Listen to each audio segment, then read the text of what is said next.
Fala galera, tudo bem? Bem-vindos à aula 8 de Introdução à Computação com Python com o Grupo Turing. Meu nome é Abelardo Fukazawa e hoje a gente vai falar de dois tópicos bem importantes. Na verdade, são mais duas ferramentas, que é recursão e algoritmo de busca. Primeiro a gente vai ver recursão e onde ela se aplica, por que ela se aplica, e depois a gente vai ver alguns algoritmos simples de busca e juntar esses dois tópicos depois. Beleza? Então bora pra aula. Vamos falar de recursão então primeiro. Recursão é uma técnica de computação na qual uma função chama ela mesma para chegar no resultado. É meio estranho porque ver a sintaxe de recursão, porque dentro de uma função vai estar a função chamando ela. E o que acontece dentro do computador para permitir isso? Uma coisa importante de recursão é que ela é aplicada em problemas que você sabe a resposta para um caso trivial, mas você não sabe qual que é a resposta para um caso complexo. Então você pode ir fazendo passo a passo do caso trivial até o complexo, aplicando o mesmo raciocínio. E é basicamente isso que a recursão faz. Ela vai descer até o caso trivial e depois resolver tudo de baixo para cima. É mais ou menos, não sei se vocês lembram do filme Inception, que tinha um sonho dentro de um sonho dentro de um sonho. Recursão é uma função chamando outra função chamando outra função. Beleza? E para ficar um pouco mais prático, eu trouxe para vocês o exemplo com fatorial, né? Aqui, def fatorial de n, esse aqui vai ser um fatorial tradicional. Então, o que é fatorial? Bom, você vai multiplicando, dado um número inteiro, você vai multiplicando todos os números de 1 até o número inteiro, e esse vai ser o n fatorial, né? Por exemplo, 3 fatorial vai ser 6, porque é 1 vezes 2 vezes 3, e assim em diante. E, bom, já que é uma ação repetida, do jeito simples, a gente pode fazer o fatorial como sendo um loop, não é mesmo? A gente corre então, faz um loop for, correndo do 1 até o n mais 1, né? Porque lembra que no range ele vai parar até chegar no número. E a gente quer multiplicar o número também, né? A gente quer também multiplicar por n. Então por isso que é importante ter n mais 1 aqui no range. E a gente vai multiplicando o resultado que iniciamos com 1 por cada iteração. Então 1 vezes 2 vezes 3 vezes 4 vezes 5 vezes 6 até n. Tá bom? Então, aqui a gente vê que o fatorial de 4 é 24, porque é 1 vezes 2 vezes 3 vezes 4. E o que está acontecendo, né? A gente declara result como 1 aqui em cima. A gente inicia nosso loop.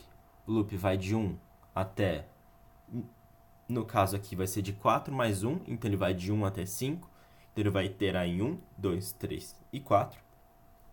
Então ele vai ficar multiplicando o result. Result 1 vezes 1 igual a 1, 1 vezes 2 igual a 2, 2 vezes 3 igual a 6, 6 vezes 4 igual a 24. Saiu do loop, retornou 24. Beleza? Esse é o jeito mais simples de fazer um fatorial do jeito tradicional. E aí, como que a gente emprega o raciocínio de recursão? Porque lembra que eu falei? Recursão é você ter uma resposta para o caso trivial e você saber levar ele até o caso mais complexo. Então, qual que é o caso trivial de fatorial? É o 1, porque o fatorial de 1 não é multiplicação de nada, é só 1. Beleza? E como é que a gente chega em casos mais complexos? Bom, a gente sabe que tem que ir multiplicando por inteiros até chegar no número que você quer, né? No n fatorial que você quer. Então, é basicamente isso que a gente vai fazer aqui como fatorial. Porque o caso trivial que eu falo, se n é igual a 1, eu peço para retornar 1. Se não, eu vou querer o fatorial de n menos 1 vezes n, tá bom? Por que isso aqui funciona? Lembra que fatorial de 5 é a mesma coisa que fatorial de 5 vezes fatorial de 4? e que é a mesma coisa que 5 vezes 4 vezes fatorial de 3. Então é isso que ele vai construir aqui. Ele vai expandir o fatorial. Então vamos rodar essa função aqui. E também dá 24 certinho. E o que está sendo executado é um pouquinho diferente. Vamos lá. Rec fatorial, então recursive fatorial de 4. 4 não é igual a 1. Ele vai entrar no loop e ele vai chamar 4 vezes recursive fatorial de 3. Então ele deixa essa operação em espera porque ele não tem essa resposta. Aí ele vai chamar o rec fatorial de 3. 3 é igual a 1? Não. Então ele vai chamar 3 vezes o recursive fatorial de 3 menos 1, que é 2. Não tem essa resposta ainda. Então vamos fazer a recursão mais uma vez. 2. 2 é igual a 1? Não. Então ele vai chamar 2 vezes recursive fatorial de 2 menos 1, que é 1. Não tem essa resposta ainda. Recursive fatorial de 1. É igual a 1, ele tem resposta e retornou 1. Aí ele começa a montar de baixo para cima. Ele tem agora o rec fatorial de 1. 1 vezes 2, 2. Então ele tem o rec fatorial de 2. 2 vezes 3, 6. Ele tem o rec fatorial de 3. E 6 vezes 4, 24. Ele tem o rec fatorial de 4. É o que a gente chamou. Então ele vai retornar. Beleza? Basicamente esse é o raciocínio do fatorial. Espero que tenha ficado um pouquinho claro. E outro caso que é bem famoso para a gente calcular o fatorial, porque a gente sabe quais são os casos triviais, a gente sabe como chegar nos casos mais complexos, é calcular qual que é a n posição de uma sequência de Fibonacci, né? Eu não sei se vocês conhecem a sequência de Fibonacci, que ela é 1, 2, 3, 5, 8, 13, 21 e assim em diante. É uma sequência bem importante na natureza e na matemática. E é uma sequência bem bonita. A gente separou aqui 3 materiais. Se vocês gostam de saber dessas coisas, aqui estão os links, tá bom? Mas a gente quer calcular qualquer número da sequência de Fibonacci, né? E aí como é que funciona essa sequência? Ela é definida do seguinte modo. Os 2 primeiros números, então o primeiro e o segundo, eles são 1. E aí todos os próximos números, do terceiro em diante, vão ser a soma dos 2 números anteriores. Então vocês podem ver aqui que 2 é igual a 1 mais 1, 3 é igual a 2 mais 1, 5 é igual a 3 mais 2, 8 é igual a 5 mais 3, e assim por diante, né? Então, vamos tentar atacar esse problema de um jeito mais trivial. Já que a gente sabe que é só ir somando, então o que a gente pode fazer? E olha aqui de novo a documentação de input e output, que é bem importante. A gente pode criar uma lista chamada fibSequence, né, dentro de uma função da Fibonacci de n, para achar o n número na sequência de Fibonacci.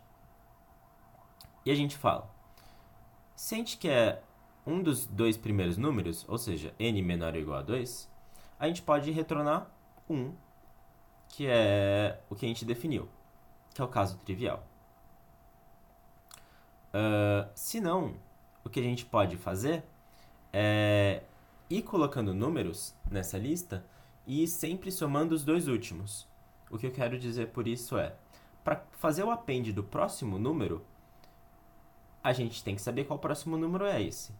Mas se ele é a soma dos 2 últimos, então a gente pode pegar os 2 últimos itens dessa lista, somar eles e fazer o append dessa soma, né? E é isso que a gente faz nesse Fibonacci usando lista, né? A gente vai de 0 até n-2, por que n-2? Porque a gente já tem os 2 primeiros números, e vai fazendo o append da soma dos 2 últimos elementos, e aí a gente retorna o último elemento, que é o que a gente calculou. E aí vamos ver o que acontece. Fibonacci 5 é 5 no caso, né? Vamos ver.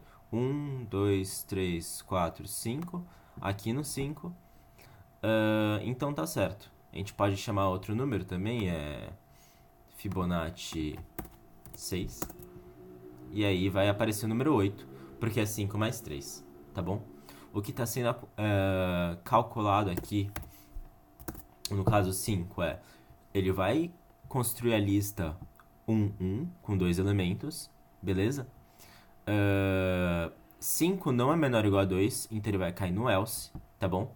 E aqui a gente está falando que a gente quer operar do 0 até 5 menos 2, que é 3. Então ele vai passar por 0, 1 e 2, beleza? E aí o que a gente vai fazer? No primeiro caso, fibsequence menos 1, que vai ser esse 1, e menos 2, que vai ser esse 1 aqui, a gente soma, dá 2, e faz o append de 2, beleza? Próximo caso, o fibsequence vai ser, agora, 2, e o fibsequence menos 2 vai ser 1. 2 mais 1 é 3, a gente vai fazer o append do 3. Última iteração do loop, fibsequence menos 1 vai ser 3, fibsequence menos 2 vai ser 2, o quinto elemento vai ser 5, saímos do loop e a gente vai retornar o último elemento dessa lista, que vai ser o quinto elemento da sequência de Fibonacci. Beleza? Bom, se é um problema que tem um caso trivial e a gente sabe como chegar até o caso mais complexo, então a gente pode definir uma função recursiva sobre isso, que é o recursive Fibonacci, que eu vou receber um inteiro n maior que 0 e eu vou devolver o n número da sequência, beleza? E aí vamos parar para pensar. Bom, se for um dos dois primeiros casos, ou seja, se a gente estiver chamando recursive Fibonacci 1 ou recursive Fibonacci 2, os casos triviais são 1, então eu vou retornar 1, beleza? Caso contrário, eu vou querer a soma dos dois últimos números, porque é justamente essa a regra para a gente calcular a sequência de Fibonacci. Vocês veem aqui que no return tem a regra para calcular a sequência de Fibonacci, e lá no fatorial tem a regra de fatorial. Então é importante, se você estiver fazendo uma função recursiva, que o seu return, no caso recursivo, retorne a regra para chegar do caso trivial até o caso complexo. Tá bom? Então eu vou chamar o recursive Fibonacci do número anterior a ele e de dois números anteriores a ele. Beleza? Vamos definir e vamos rodar. E dá o mesmo resultado, ainda bem, né? Porque o quinto número é realmente 5. E aí, é importante entender o que está sendo executado. Vamos chamar o recursive Fibonacci 5 aqui. Então, vamos lá. 5 menos 1 é menor que 2? Não. Então, ele vai entrar no else e ele vai chamar o recursive Fibonacci de 4 e recursive Fibonacci 3. Então, vão ter duas chamadas. E é interessante porque, como eu faço duas chamadas aqui, a gente vai começar a ter um split, tá? De funções. Então, vamos lá. Por um caminho, então, eu vou ter que chamar o recursive Fibonacci de 4, porque eu não tenho essa resposta, e o recursive Fibonacci de 3, que eu também não tenho essa resposta. Então, vamos lá. Recursive Fibonacci de 3. Aqui, 3. 3 menos 1, que é 2, é menor que 2? Não. Então, ele vai chamar Recursive Fibonacci de 2 e Recursive Fibonacci de 1, tá bom? Recursive Fibonacci de 1. A gente já sabe a resposta? Sabe? 1, beleza. Então, aqui é 1. De 2. 2 menos 1 é 1. 1 é menor que 2? Também retorna 1. Então, a gente sabe que Recursive Fibonacci 3 vai ser 1 mais 1, que é 2. Beleza? Então, quando a gente chamou o Recursive Fibonacci 5, que é chamar o Recursive Fibonacci 4 e 3, aqui no 3 a gente já tem resposta, e é 2. Aqui para o Recursive Fibonacci de 4, vai fazer todas as operações de 3, ou seja, 2, e jogar também para em cima do 4. Então, vai ser 3 vezes 2, que vai voltar ao 6, tá bom? Desculpa, falei em fatorial. Que vai voltar ao 3, tá? Que é 2 mais 1. E aí, como aqui vai retornar 2 e aqui vai retornar 3, é só somar e vai sair o 5, que é o quinto elemento de Recursive Fibonacci. Aqui eu coloquei o funcionamento passo por passo, ramo por ramo, do que acontece quando a gente faz um Fibonacci desse jeito, tá? E uma boa prática para vocês treinarem isso, pega um papel, tá bom? E tenta desenhar o que está acontecendo, né? No sentido, desenhar como se fosse uma árvore. Saindo do 5 pro 4 pro 3, e aí o 4 vai chamar 3 e 2, o 3 vai chamar 2 e 1, e assim em diante. E vai ajudar bastante vocês a entenderem. É um exercício que ajuda bastante a entender como é que acontece a recursão, no caso Fibonacci. Beleza? Então, isso que eu gostaria de falar de recursão. E o que é importante aqui? A gente aplica a recursão num problema que tem um caso trivial, a gente quer chegar no caso complexo. Existe uma regra para chegar nesse caso complexo, tá bom? A gente sabe a resposta somente do trivial. E o importante também é que, se for chamar uma recursiva, fale do caso trivial e fale da regra do caso para chegar no caso complexo, que aí vai chamando até chegar na resposta que você quer, e você vê que ele consegue calcular bem fácil aqui. Por exemplo, o Recursive Fibonacci 500, ele está operando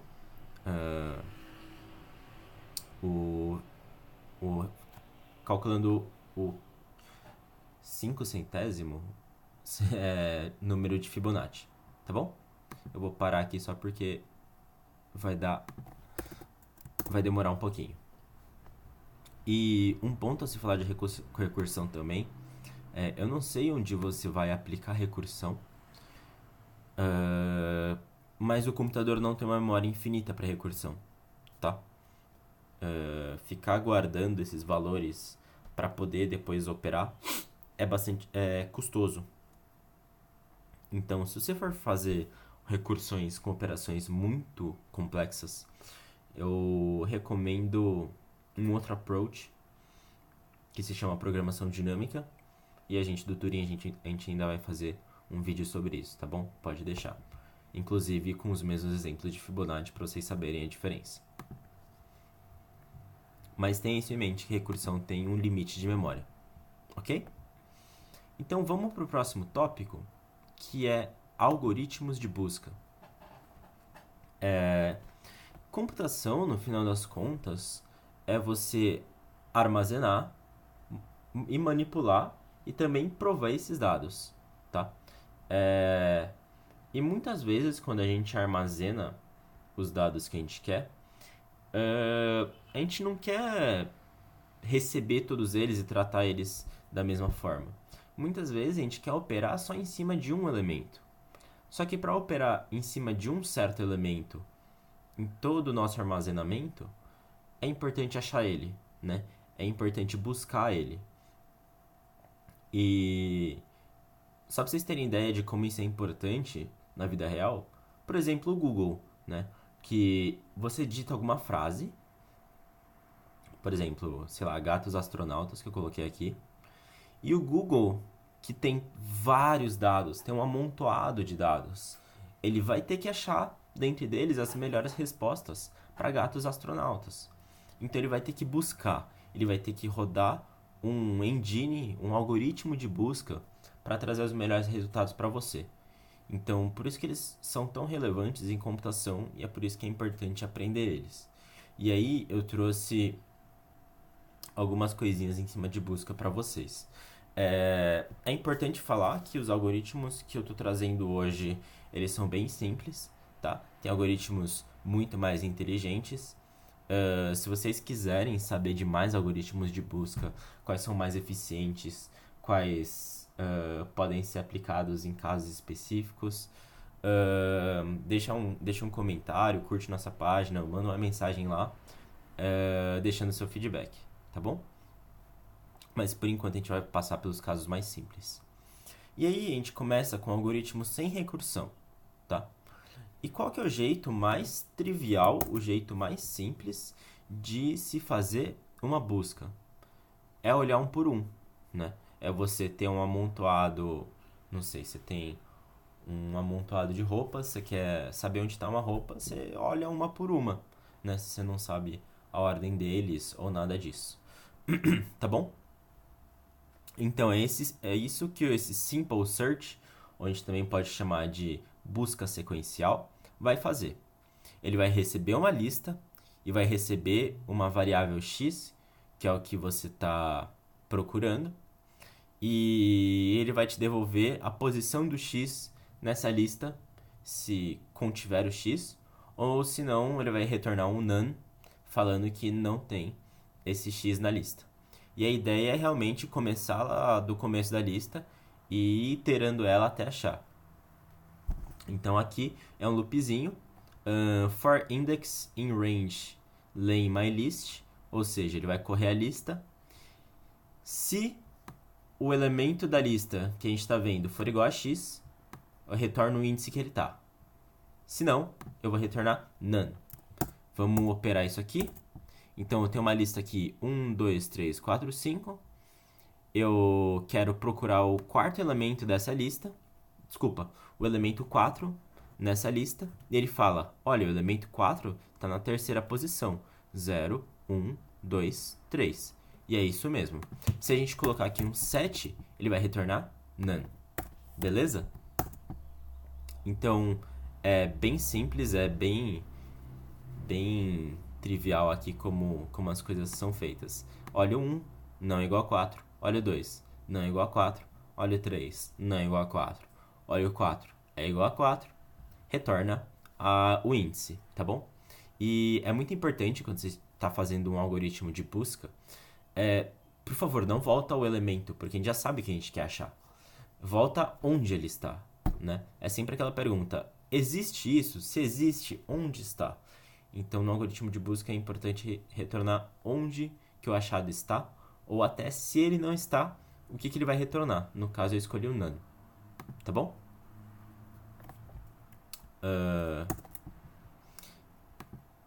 Opa. Ah, sim. E uma coisa legal que também dá pra fazer, eu vou até comentar aqui. É como retornar o elemento em questão. Como retornar o elemento em questão? Se a gente retorna onde ele está, a gente pode tratar isso como um índice e só fazer uma chamada aqui no próprio vetor usando esse índice, que vai ser o 3. Então, está retornando aqui o 4. É assim que a gente usa o algoritmo de busca e depois o índice que ele devolve. Beleza? Outra coisa interessante também é o método de contagem, né? Muitas vezes eu não quero saber não somente se existe ou onde existe tal elemento, mas quantas vezes ele existe. E aí eu separei esse contador simples aqui, que usa o mesmo raciocínio, né? Ele vai iterar lista elemento por elemento, só que a gente começa aqui com o contador no 0. E caso ele ache o elemento, eu vou acrescentar o contador, beleza? Então vamos lá. Eu tenho uma palavra aqui, alphanumeric, e eu quero saber quantas vezes a palavra A existe nessa string. Essa string aparece nessa string alphanumeric. E o caractere A, ele aparece 2 vezes. Contadores são importantes como ferramentas para funções mais complexas, tá bom?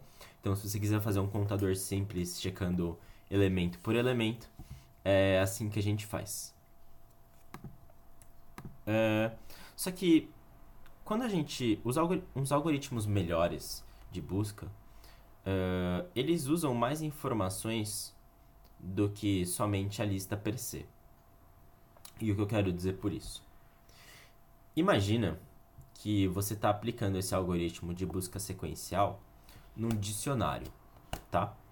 E você quer achar a palavra zebra. No raciocínio da sequencial, a gente partiria lá da letra A e chegar e fazer iteração em todas as palavras do dicionário até chegar em zebra.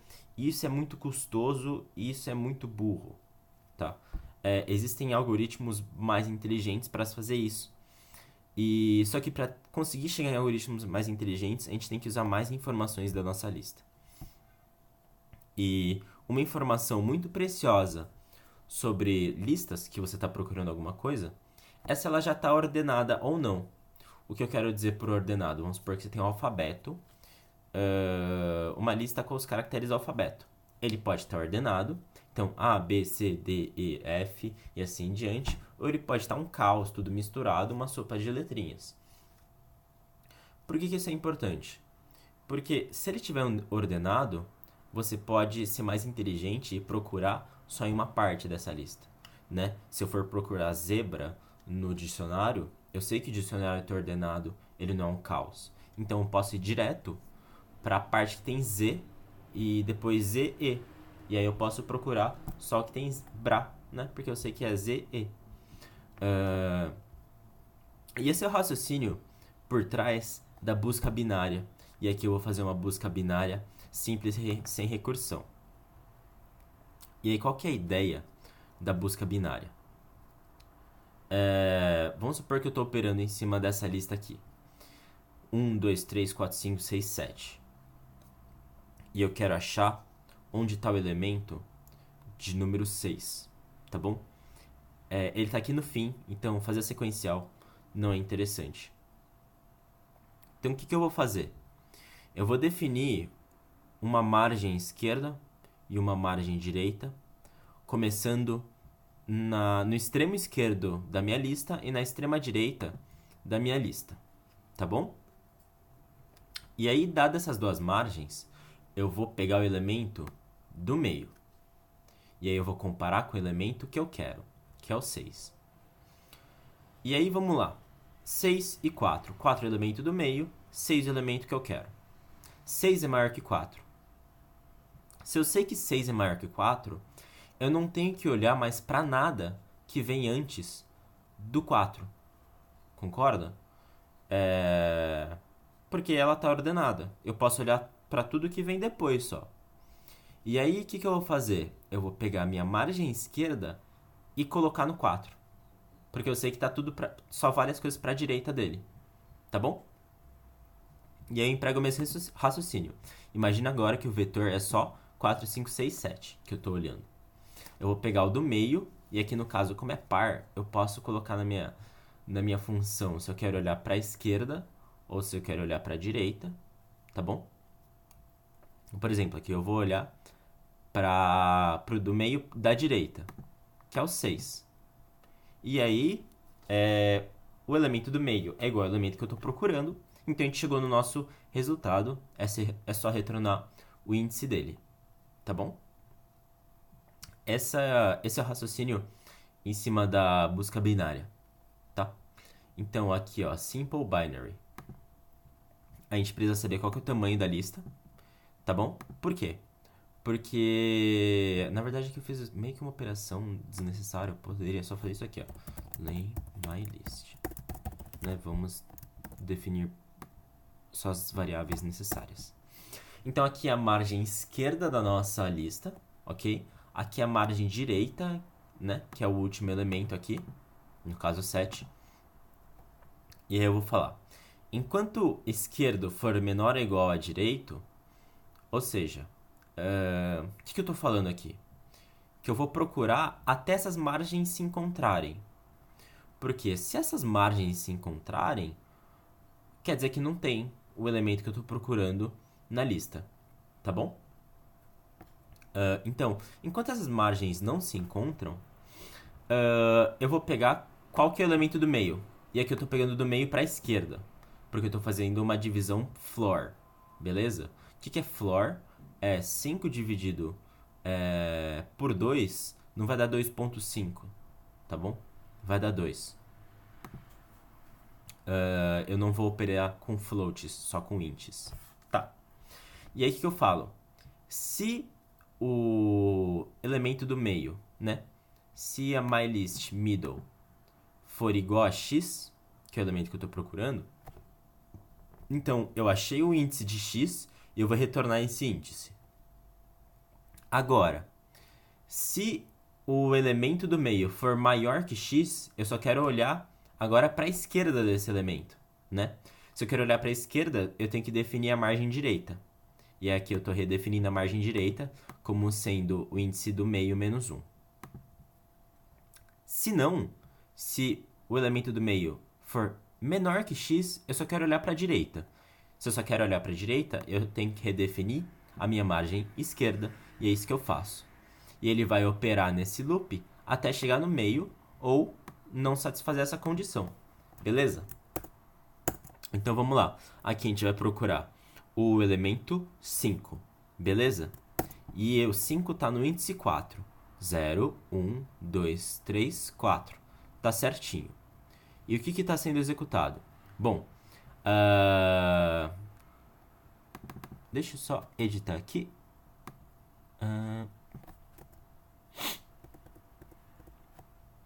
Isso. Porque a gente fez aquela... tiramos uma variável de lá. Mas vamos lá. Então a gente vai definir... Se aqui eu recebo essa lista e o 5, então o left vai receber 0. O right vai receber len_mylist, que é 7, menos 1, 6. E a gente vai entrar no loop. 0 é menor ou igual a 6? É. O middle vai receber 0 mais 6 dividido por 2, que é igual a 3.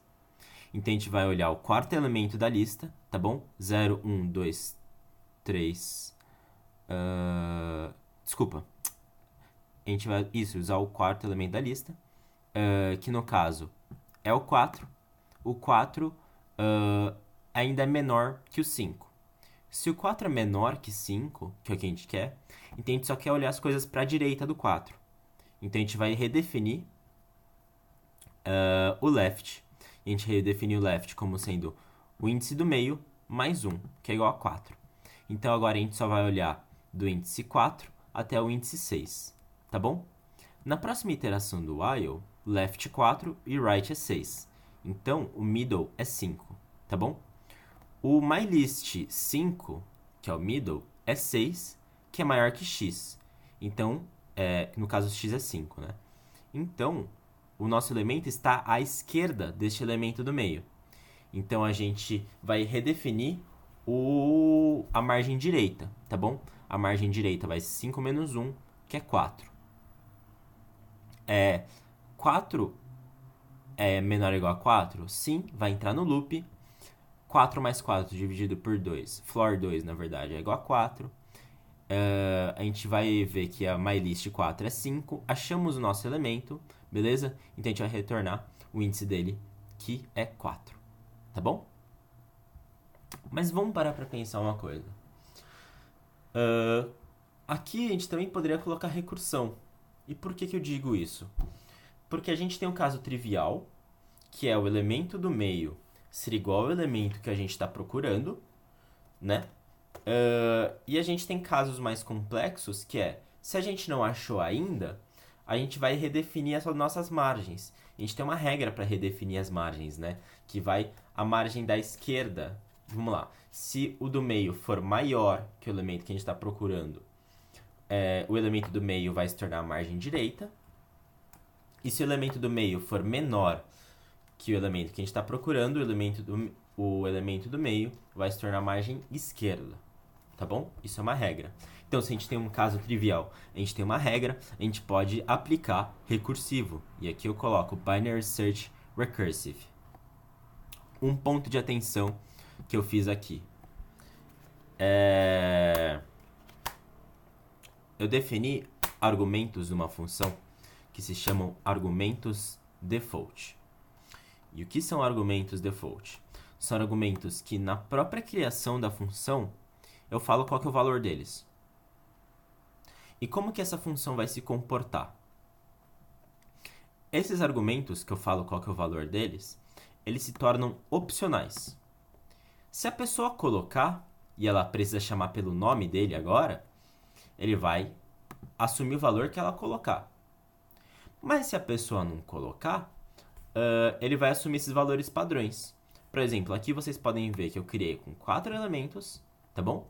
E aqui embaixo eu só vou chamar com 2, porque são os 2 obrigatórios. Os opcionais, eles estão assumindo os valores default, tá bom? E aqui, o que acontece nesse Binary Search Recursive? Eu vou definir a margem direita do mesmo modo, tá bom? E aqui eu questiono vocês, eu precisava ter feito isso? Ou eu poderia fazer isso somente dentro da função? Tá bom? Aqui eu vou checar se a lista não tem nenhuma incongruência, tá bom? Return false. E aqui a gente vai operar, aqui vai ter operação recursiva. Vamos ter o caso, pegar o elemento do meio, beleza? Esse aqui é o caso trivial. Então, se o que a gente está procurando é igual ao elemento do meio, eu vou retornar o índice do elemento do meio, tá bom? E se isso não acontecer, eu vou chamar uma Binary Search Recursive, chamando como margem direita não mais o tamanho da lista, mas o elemento do meio, tá bom? Aqui está o nosso update de margens. E aqui está o outro update de margens, tá bom? Esse caso aqui, esse último caso, caso x seja maior que o elemento do meio. E aqui ele menor. Aqui estão as regras de update de margem para chegar no nosso caso mais complexo, tá bom? E aqui temos o mesmo resultado. O elemento 5 está no índice 4 da nossa lista. E era isso que eu queria passar isso para vocês. Era isso que eu queria passar para vocês hoje, galera. Muito obrigado. A aula de hoje é um pouco mais teórica, um pouco mais complexa. Eu já adianto que entender de fato isso vai exigir de vocês de pegar o papel, desenhar, entender o que está acontecendo, fazer a árvore, tentar até reproduzir os algoritmos que eu passei nessa aula por conta própria. Porque para aprender algoritmos de busca e para aprender recursão, você tem que praticar, tá bom? E eu também vou trazer uma dica para vocês, caso vocês queiram praticar mais Python, que é esse site aqui. Não, o Turing não está sendo patrocinado pelo HackerRank, tá bom? Mas ele se chama HackerRank e você pode treinar várias coisas de programação aqui. Por exemplo, vou colocar aqui Python. Então tem string, tem como fazer as classes, tem várias coisas legais, tem algoritmos, e aqui no algoritmo que eu falei, tem algoritmos de busca, aqui para vocês treinarem. Então é uma ótima forma de treinar, tá bom? O Hacker Earth é um outro site interessante também para se praticar. Aqui tem Basic Programming, Data Structures. É bom para vocês colocarem a mão na massa, tá bom? E era isso por hoje. Eu deixei aqui um desafio para vocês no final. E muito obrigado pela atenção de vocês. Tchau, tchau.